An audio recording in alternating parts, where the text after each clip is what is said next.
दोस्तों, आज हम ऐसी सीक्रेट और दिमाग हिला देने वाली घटना का पर्दाफाश करने जा रहे हैं जिसे सुनकर के आपका सीना गर्व से चौड़ा हो जाएगा। दोस्तों, कल्पना कीजिए एक ऐसे देश की जो इतना छोटा है कि वहां की कुल आबादी सिर्फ 1,20,000 है। हमारे भारत के किसी छोटे से कस्बे से भी कम। लेकिन इस सुई की नोक के बराबर वाले देश के अंदर कुछ ऐसा हुआ है जिसने दुनिया की 3 सबसे बड़ी महाशक्तियों की नींद उड़ा दी है। होता यह है कि हमारे प्रधानमंत्री नरेंद्र मोदी इस छोटे से देश के 3 दिन के दौरे पर जाते हैं। कहने को ये एक नॉर्मल डिप्लोमेटिक विजिट थी, लेकिन भारत वहां चुपचाप एक ऐसा हिडन गेम कर देता है कि चाइना की रातों की नींद उड़ जाती है। वो चाइना जो बांग्लादेश की Teesta project Mongla port deal करके इतरा रहा था, अचानक मोदी, डोभाल और जयशंकर वाली इस रणनीति से बौखला उठता है। अपने खतरनाक वॉरशिप्स तक उस इलाके की ओर रवाना कर देता है। लेकिन दोस्तों, चाइना ही नहीं, दुनिया के चौधरी यानी कि अमेरिका के पेट में भी भयंकर दर्द हो उठता है। क्योंकि दोस्तों, यहां इन 3 दिनों के अंदर ही भारत के इसरो और डीआरडीओ ने यहां पर एक ऐसा सीक्रेट ऑपरेशन सेट कर दिया जो अमेरिका की जासूसी ताकतों को सीधे तौर पर चुनौती देने वाला है। और सबसे बड़ा धमाका तो आखिर में होता है जब भारत ने अमेरिका के सबसे बड़ी हथियार यानी कि अमेरिकन डॉलर की ही गर्दन तोड़ दी है। और दोस्तों, यहां पर अपने यूपीआई को ऐसे आगे किया है कि अब वेस्टर्न कंट्रीज का पूरा फाइनेंशियल सिस्टम खतरे में पड़ चुका है। अब दोस्तों, आपके मन में सवाल उठ रहा होगा कि भारत ने ऐसा क्या कर दिया कि चाइना को मिर्ची लगी और अमेरिका हैरान रह गया। साथ ही दोस्तों, इसरो और डीआरडीओ का वो कौन सा टॉप सीक्रेट गेम है जिससे रातों रात इंडियन ओशन का पूरा नक्शा ही बदल दिया है। तो दोस्तों, इस वीडियो में हम इस पूरी इनसाइड स्टोरी का पर्दाफाश करने वाले हैं। साथ ही दोस्तों, उस शतरंज की बिसात को भी डिकोड करेंगे जिसे भारत ने बहुत ही खामोशी के साथ में बिछाया है। दोस्तों, जिस छोटे से देश की हम बात कर रहे हैं उसका नाम है सेशल्स। इंडियन ओशन के बीचों बीच बसा ये 115 छोटे छोटे द्वीपों का एक बेहद खूबसूरत समूह है। दोस्तों, देखने में ये एक आम टूरिस्ट डेस्टिनेशन जैसा लगता है, लेकिन इसकी जियोग्राफिकल लोकेशन इतनी खतरनाक और स्ट्रेटेजिक है कि जो देश इस पर कंट्रोल कर लेता है वो दुनिया की 70% ग्लोबल ट्रेड को अपने इशारों पर नचा सकता है। और यहां से मिडिल ईस्ट का तेल भी गुजरता है और एशिया को यूरोप से जोड़ने वाले सबसे अहम समुद्री रास्ते भी यहीं से गुजरते हैं।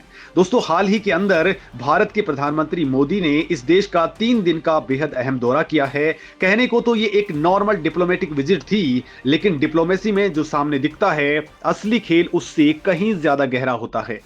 दोस्तों, इस विजिट के दौरान भारत को सेशल्स का सबसे बड़ा सम्मान guardian of the blue horizon दिया गया। लेकिन ये सिर्फ एक मेडल या ट्रॉफी नहीं थी, ये एक साइलेंट डिक्लेरेशन था कि अब इस समुद्री इलाके का नया बॉस कौन है। और यहीं से शुरू होती है ड्रैगन की बौखलाहट की असली कहानी।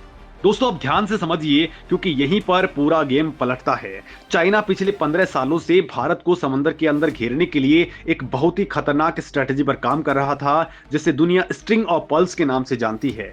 चाइना ने म्यांमार, श्रीलंका के हम्बनटोटा, पाकिस्तान के ग्वादर पोर्ट, अफ्रीका के जिबूती के अंदर अपने नेवल बेस बनाए हैं ताकि वो युद्ध की स्थिति में भारत की नेवी को चौक कर सके। दोस्तों, चाइना की इस मोतियों की माला के अंदर सेशल्स एक बहुत बड़ा और मिसिंग पॉइंट था। चाइना किसी भी कीमत पर सेशल्स के अंदर अपनी पीएलए नेवी का एक परमानेंट बेस बनाना चाहता था। अगर चाइना ऐसा कर लेता तो वो भारत के वेस्टर्न कोस्ट और अरब सागर के ऊपर डायरेक्ट नजर रख सकता था। लेकिन भारत ने चाइना की इस चाल को उसी के अंदाज में डिकोड किया। भारत ने नेकलेस ऑफ डायमंड स्ट्रेटजी के तहत सेशल्स के एक बेहद अहम द्वीप अजम्पशन आइलैंड को लेकर के ये डील फाइनल कर ली जिसने बीजिंग के होश उड़ा दिए। दोस्तों, भारत यहां अपनी नेवी, एयरफोर्स के लिए एक स्ट्रेटेजिक इंफ्रास्ट्रक्चर तैयार कर रहा है। रिपोर्ट्स के मुताबिक ये सिर्फ एक हवाई पट्टी नहीं है, बल्कि यहां से भारतीय नौसेना चाइना की हर हरकत पर नजर रख सकती है। लेकिन दोस्तों, असली सवाल यहीं से शुरू होता है कि इस एक कदम से चाइना को इतना गुस्सा क्यों आया और वो भड़क गया कि उसने अपने डिस्ट्रॉयर्स और युद्धपोत हिंद महासागर के अंदर गश्त के लिए भेज डाले। तो दोस्तों, मॉडर्न वॉरफेयर के अंदर समंदर के ऊपर क्या हो रहा है उससे ज्यादा अहम ये हो जाता है कि समंदर के नीचे क्या हो रहा है। चाइना की न्यूक्लियर सबमरीन्स अक्सर चोरी छिपे हिंद महासागर में घुसने की कोशिश करती हैं, लेकिन सेशल्स के अंदर भारत की मजबूत पकड़ हो जाने के बाद में अब चाइना की कोई भी सबमरीन बिना इंडियन नेवी के रडार में आए इस इलाके से गुजर नहीं सकती है। चाइना को यह अच्छे तरीके से समझ में आ चुका है कि उसका स्ट्रिंग ऑफ पर्ल्स अब भारत के नेकलेस ऑफ डायमंड के सामने पूरी तरह से चौक हो चुका है। अपनी इस रणनीतिक हार और फ्रस्ट्रेशन को छिपाने के लिए चाइना ने पावर प्रोजेक्शन के नाम पर अपने वॉरशिप वहां भेज डाले। लेकिन दोस्तों, भारतीय नौसेना की साइलेंट और एग्रेसिव पेट्रोलिंग के सामने चाइना की ये गीदड़ भभकी हवा में उड़ गई। भारत ने साफ कर दिया कि इंडियन ओशन हमारा बैकयार्ड है और यहां किसी भी बाहरी ताकत का एग्रेशन बर्दाश्त नहीं किया जाएगा। दोस्तों, जो बात सामने दिख रही है, असली खेल उससे कहीं ज्यादा बड़ा है। अगर आपको लग रहा है कि इस पूरे गेम के अंदर सिर्फ चीन को मिर्ची लगी है तो आप गलत हैं। इस कहानी का सबसे थ्रिलिंग पार्ट तो अब शुरू होता है, जहां दुनिया के इकलौते सुपर पावर अमेरिका के पेट में दर्द उठना शुरू हो गया है। दोस्तों, सेशल्स के पास ही अमेरिका का एक बहुत बड़ा मिलिट्री और नेवल बेस है जिसका नाम है डियागो गार्सिया। दशकों से अमेरिका इस बेस के जरिए पूरे हिंद महासागर, मिडिल ईस्ट और एशिया के ऊपर अपनी नजर रखता आया है। दोस्तों, अमेरिका हमेशा से ये मानता आया है कि इस इलाके का बॉस सिर्फ वो है और यहां पत्ता भी उसकी मर्जी के बिना नहीं खड़क सकता। लेकिन भारत की दो सबसे बड़ी ताकतवर एजेंसियों इसरो और डीआरडीओ ने अमेरिका के इस घमंड को एक ही झटके के अंदर तोड़ दिया है। दोस्तों, इसरो ने सेशल्स के अंदर एक बेहद advance deep space telemetry and tracking station establish किया है। बाहर से देखने में ये सिर्फ भारत के गगनयान मिशन और कमर्शियल सैटेलाइट्स को ट्रैक करने का एक सिस्टम लगता है, लेकिन डिफेंस एनालिस्ट के मुताबिक ये स्टेशन भारतीय सेना के मिलिट्री सैटेलाइट्स को भी रियल टाइम डेटा प्रोवाइड करने की कैपेबिलिटी रखता है। इसका सीधा मतलब यह है कि अब भारत को हिंद महासागर के अंदर दुश्मन की लोकेशन जानने के लिए अमेरिका के जीपीएस और उसकी इंटेलिजेंस रिपोर्ट्स की भीख नहीं मांगनी पड़ेगी। भारत अब खुद की आंखों से पूरे हिंद महासागर को देख सकता है और यहीं पर एंट्री होती है डीआरडीओ की। दोस्तों, डीआरडीओ ने सेशल्स के अलग अलग द्वीपों के ऊपर एक बेहद सीक्रेट और हाई फ्रीक्वेंसी रडार सिस्टम बिछा दिया है जिसे कोस्टल सर्विलांस रडार नेटवर्क कहा जाता है। ये कोई आम रडार नहीं है, ये इतना ज्यादा पावरफुल है कि समंदर के अंदर तैरती एक छोटी सी बोट से लेकर के पानी के अंदर छिपी हुई न्यूक्लियर सबमरीन तक की सटीक लोकेशन ट्रैक कर सकता है। और दोस्तों, यही वो पॉइंट है जिसे ज्यादातर लोग मिस भी कर जाते हैं। अमेरिका को दिक्कत इस बात से नहीं है कि भारत अपनी सिक्योरिटी को मजबूत कर रहा है। अमेरिका को दिक्कत इस बात से है कि भारत अब एक इंडिपेंडेंट नेट सिक्योरिटी प्रोवाइडर बन चुका है। जो भारत कल तक हथियारों और इंटेलिजेंस के लिए अमेरिका और रसिया का मुंह ताका करता था, आज वो खुद छोटे देशों को सिक्योरिटी अम्ब्रेला दे रहा है।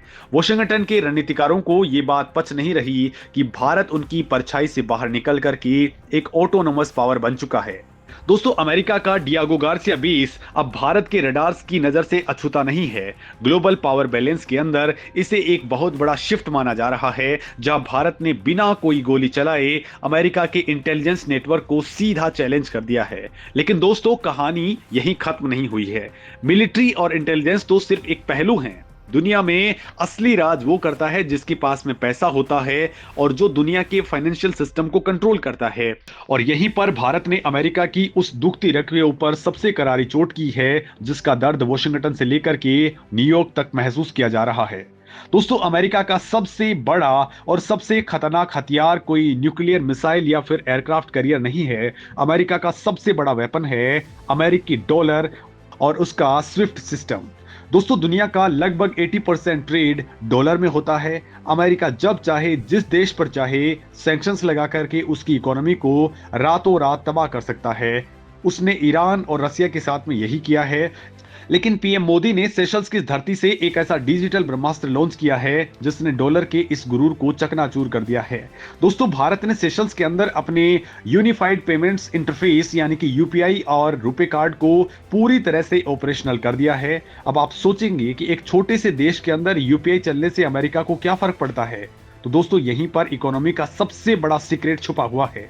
जब भी आप या दुनिया का कोई भी देश इंटरनेशनल ट्रांजैक्शंस करता है तो उसमें वीजा या मास्टर कार्ड जैसी अमेरिकन कंपनियों का गेटवे इस्तेमाल होता है और पेमेंट डॉलर के अंदर सेटल होता है। इसका मतलब है कि हर ट्रांजैक्शन के ऊपर अमेरिका को कमीशन मिलता है और डॉलर की डिमांड बढ़ती है। लेकिन यूपीआई और रुपए के आने से ये पूरा खेल ही बाईपास हो गया है। अब अगर कोई भारतीय सेशल्स के अंदर जाता है या दोनों देशों के बीच में कोई ट्रेड होता है तो हमें डॉलर खरीदने की जरूरत नहीं पड़ती। डायरेक्ट इंडियन रुपी के अंदर ही लोकल करेंसी के अंदर सेटलमेंट हो जाता है। इसे ही जियोपॉलिटिक्स की भाषा में डी डॉलराइजेशन कहा जाता है।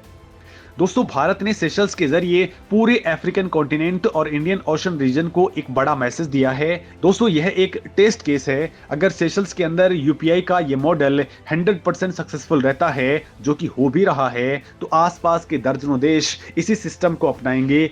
और दोस्तों जिस दिन दुनिया के 20 से 30 देशों ने डॉलर को छोड़कर के लोकल करेंसी और यूपीआई के जरिए ट्रेड करना शुरू कर दिया, उस दिन अमेरिका की सुपर पावर वाली कुर्सी हिल जाएगी, क्योंकि बिना डॉलर की डिमांड के अमेरिका की अपनी इकोनॉमी कोलैप्स कर सकती है। पश्चिमी देशों का पूरा फाइनेंशियल आर्किटेक्चर खतरे में है और वो समझ नहीं पा रहे हैं कि भारत के इस डिजिटल पेनिट्रेशन को कैसे रोका जाए। दोस्तों ये एक ऐसी सर्जिकल स्ट्राइक है जिसका जवाब अमेरिका के बड़े बड़े इकोनॉमिस्टों के पास भी नहीं है। अब दोस्तों इन सारी कड़ियों को एक साथ जोड़ करके देखिए। एक तरफ मिलिट्री लेवल पर भारत ने अजप्शन आइलैंड के जरिए चाइना को समंदर के अंदर ब्लॉक कर दिया है। दूसरी तरफ टेक्नोलॉजिकल और स्पेस लेवल पर इसरो और डीआरडीओ ने अमेरिका की इंटेलिजेंस मोनोपोली को खत्म कर दिया है। और तीसरी तरफ इकोनॉमिक लेवल पर भी यूपीआई के जरिए भारत ने सीधे अमेरिकी डॉलर को चुनौती दे दी है। ये सब कुछ सिर्फ एक 3 दिन के दौरे के अंदर हुआ है। इसे कहते हैं रियल और एग्रेसिव स्टेट क्राफ्ट।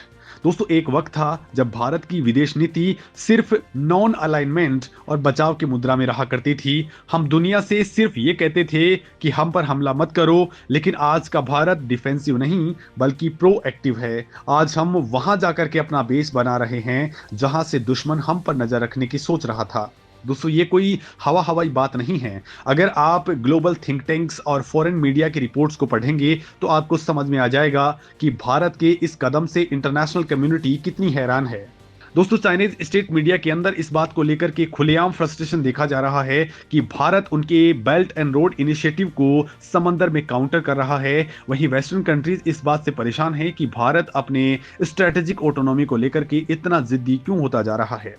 दरअसल दोस्तों दुनिया कभी भी एक मजबूत और आत्मनिर्भर भारत नहीं चाहती थी। वो चाहते थे कि भारत हमेशा उनके हथियारों, उनके सिस्टम के ऊपर मोहताज रहे। लेकिन सप्लाई चेन के इस ग्लोबल ऑर्डर के अंदर भारत ने खुद को एक ऐसे प्रेशर पॉइंट के रूप में सेट कर लिया है जहां कोई भी फैसला भारत को इग्नोर करके नहीं लिया जा सकता है। दोस्तों सेशल्स की यह घटना कोई अंत नहीं बल्कि एक बहुत बड़े बदलाव की सिर्फ एक शुरुआत है। यह इस बात का सबूत है कि 21वीं सदी का नया वर्ल्ड ऑर्डर सिर्फ वॉशिंगटन या फिर बीजिंग से नहीं बल्कि न्यू दिल्ली से तय हो रहा है। हमारी सेनाएं, हमारे वैज्ञानिक और हमारी तकनीक आज उस मुकाम पर पहुंच चुकी है जहां हम दुनिया को लीड कर सकते हैं। ये कहानी सिर्फ एक देश के दौरे की नहीं है, ये कहानी है एक उभरते हुए नए और निडर भारत की। अब दोस्तों आपको उस सवाल के ऊपर छोड़ करके जा रहा हूं जिसका जवाब आपको कमेंट के अंदर देना है। आपको क्या लगता है कि अब भारत का यूपीआई और हमारी यह एग्रेसिव कूटनीति आने वाले 10 सालों के अंदर अमेरिका और चाइना के गुरूर को पूरी तरह से तोड़ पाएगी? क्या इंडियन रूपी ग्लोबल मार्केट के अंदर डॉलर की जगह लेने का दम रखता है? अपनी बेबाक राय जरूर कमेंट सेक्शन की तरफ दें। नमस्कार दोस्तों।